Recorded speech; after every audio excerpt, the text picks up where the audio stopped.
Hello there, kia ora. I hope you're all recovered from the weekend and that your Monday is going absolutely brilliantly.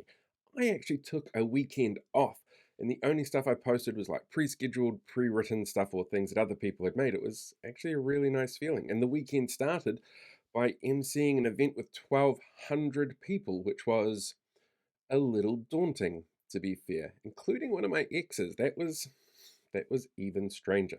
But I wanted to talk about something a little different today. By now, you have no doubt heard about the Prime Minister and his entitlement with some money for living in his own house that he owns rent free.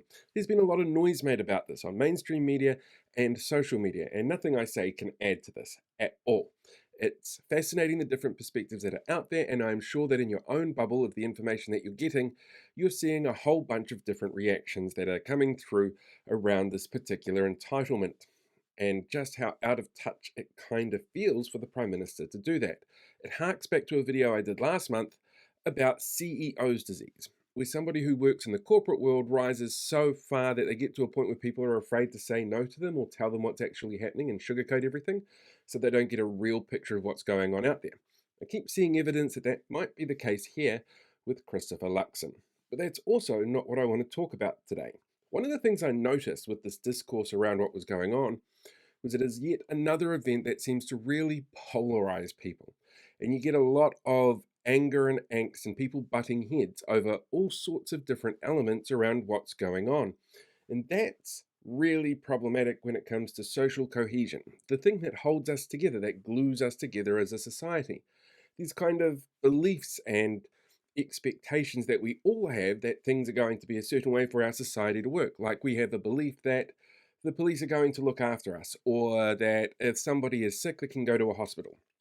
And there's arguments there as to whether or not that's effective or right or accurate, but it's those kind of core beliefs that we want to be true that holds our society together. But we're seeing a lot of that break down all the time, particularly driven around divisive politics.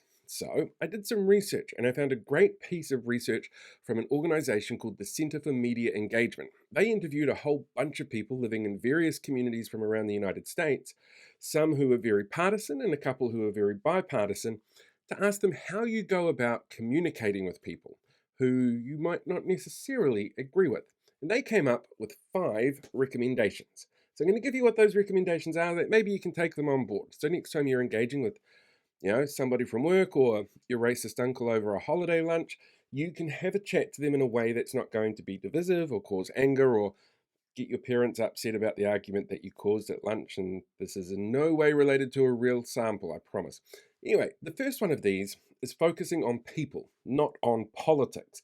And that can be really tough. It could be focusing on the effect of a policy as opposed to what the policy itself is. Not even the politicians who are involved in it, but the people who are going to be affected by it the most in a positive or a negative way.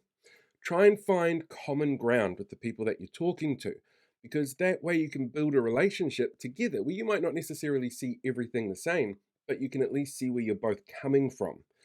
Stick to facts and avoid confrontation. Again, nothing to do with that lunch Easter, I'm really sorry. But that's a really good idea. If you've got facts and data that you can bring with you, while some people don't want to accept that particular information, you can back up what it is that you're saying. And they are the ones who have to process it, but you don't need to be confrontational about it. Just have it there to present when it's needed, or, sit back and listen to the facts that they have. Be an advocate for the people that you're working with, not an opponent. You don't want to put them in their place.